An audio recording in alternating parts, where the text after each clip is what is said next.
Di masa lalu, Jepang dikenal sebagai negara dengan militer yang disegani. Mesin perang Tokyo pernah menggemparkan Asia dan kawasan Pasifik. Namun, Jepang kalah telak pada Perang Dunia Kedua. Sejak itu, wajah militer Jepang berubah. Konstitusi baru yang lahir sejak kekalahan telak Jepang memaksa Tokyo melepaskan cita-cita militeristiknya. Hingga lahir pasukan bela diri Jepang atau Japan Self-Defense Force (JSDF). Pasukan yang dibentuk dengan kekuatan bertahan dan bukan menyerang membuat militer Jepang bak harimau tanpa taring.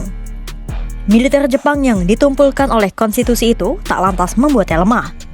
Sebab Global Firepower mencatat negeri samurai itu bertengger di posisi 8 dari 145 negara.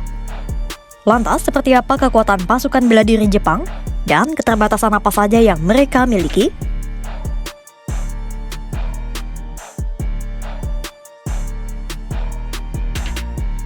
Memandang postur kekuatan angkatan bersenjata secara umum bisa dilihat dari jumlah personel, koleksi alutsista, dan anggaran pertahanannya. Pertama, mari kita breakdown jumlah personel pasukan bela diri Jepang.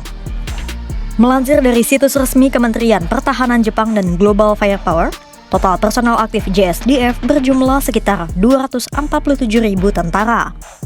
Sementara pasukan cadangannya sekitar 56.000 personel. Di cabang Japan Ground Self-Defense Force atau Matra Darat ada sekitar 150.700 personel. Kemudian di Matra Laut atau Japan Maritime Self-Defense Force ada 45.100 personel. Dan untuk Japan Air Self-Defense Force di udara ada 47.900 personel. Ada pula pasukan paramiliter sejumlah 25.000 orang. Untuk belanja pertahanan sendiri, Jepang menganggarkan sekitar 57 miliar dolar Amerika Serikat atau sekitar 1,6% dari PDB. Pada 2027, Jepang berencana meningkatkan anggaran pertahanannya menjadi 2%. Rencana menggenjot belanja militer tak terlepas dari dorongan Presiden Amerika Serikat Donald Trump dan ambisi para pejabat Jepang yang pro-militer.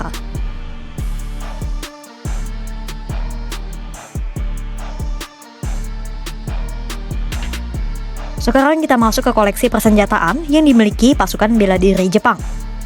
Masih dari situs resmi Kementerian Pertahanan Jepang dan Global Firepower, pasukan bela diri darat Jepang memiliki tank utama, artileri, helikopter tempur dan angkut, serta kendaraan lapis baja. Untuk tank utama, Jepang memiliki 98 unit tipe 10, 341 unit tipe 90, dan lainnya. Total ada 521 unit tank.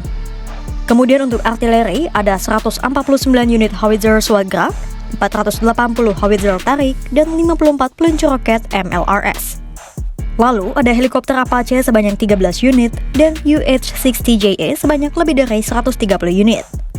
Dan untuk kendaraan lapis baja ada 31.964 unit. Untuk di Matra Laut, total Jepang memiliki 159 aset. Ada 4 unit kapal pengangkut helikopter, 42 kapal perusak, 6 fregat, 24 kapal selam, 6 kapal patroli, dan 22 kapal perang ranjau. Meski demikian, Jepang tidak memiliki kapal induk seperti Amerika Serikat. Dan terakhir adalah Matra Udara atau JASDF. Jepang memiliki 217 pesawat tempur, 55 pesawat angkut sayap tetap, 401 pesawat latih, 141 pesawat misi khusus, 10 armada tanker, 569 helikopter, dan 119 helikopter serang. Dengan semua postur keamanan itu, Jepang menjadi salah satu negara dengan militer terkuat. Negeri Sakura itu menempati peringkat 8 negara paling kuat menurut Global Firepower. Semua koleksi persenjataan itu banyak didapat Jepang dari kerjasama erat dengan Amerika Serikat.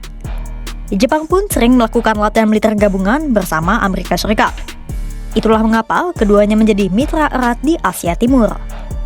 Meski demikian, Jepang memiliki sejumlah keterbatasan yang membuat negeri Sakura ini bak harimau ompong. Apa saja keterbatasan yang dimiliki Jepang?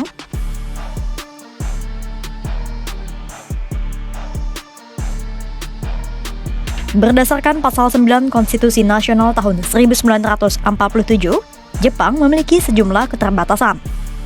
Semua itu didasarkan pada pelucutan senjata Jepang pasca Perang Dunia Kedua dan juga komitmen Jepang untuk jadi negara damai. Dan pembatasan itu semakin diperinci melalui Self-Defense Force Law tahun 1954. Undang-undang itu menjadi acuan pembatasan bagi Jepang untuk menghindari militerisme.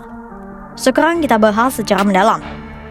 Melansir situs resmi Kementerian Pertahanan Jepang, Pasal 9 Konstitusi Nasional secara eksplisit melarang Jepang mempertahankan angkatan darat, laut, dan udara, serta potensi perang lainnya. Aturan itu juga membatasi Jepang untuk mempertahankan pertahanan tanpa kekuatan ofensif. Misalnya seperti rudal jarak jauh, kapal induk, bom strategis, dan lain-lain. Jepang juga membatasi misi luar negeri pada dukungan non-kombatan seperti logistik tanpa ikut bertempur. Namun, pasal 9 itu direinterpretasi oleh mendiang Shinzo Abe pada tahun 2014 yang mengizinkan pertahanan diri kolektif jika ada ancaman langsung ke Jepang. Perubahan itu menandai pelonggaran pembatasan pertahanan Jepang.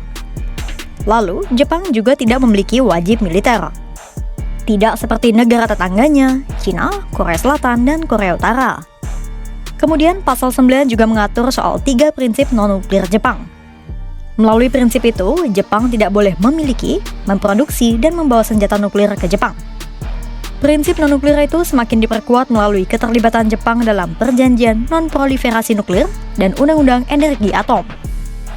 Dan secara struktur, karena tidak memiliki militer, semua kebijakan Jepang terkait pertahanan diputuskan oleh Menteri Pertahanan yang dipilih dari warga sipil. Tak hanya Menteri Pertahanan, semua pejabat yang ikut mengambil keputusan juga berasal dari kalangan sipil. Pada akhirnya, kisah pasukan bela diri Jepang adalah cerita tentang kekuatan besar yang terkurung dalam batasan hukum dan sejarah.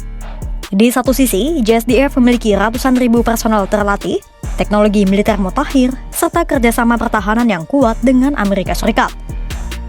Tapi di sisi lain, pasal 9 konstitusi dan aturan pertahanan yang ketat membuat Jepang tak bisa memiliki kapabilitas ofensif penuh.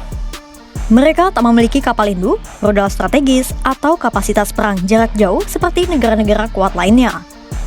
Reinterpretasi konstitusi oleh Shinzo Abe memang membuka sedikit ruang gerak, tapi tak cukup untuk mengubah Jepang menjadi kekuatan militer seutuhnya. Apakah Jepang akan mengalami perubahan lainnya dalam postur pertahanan?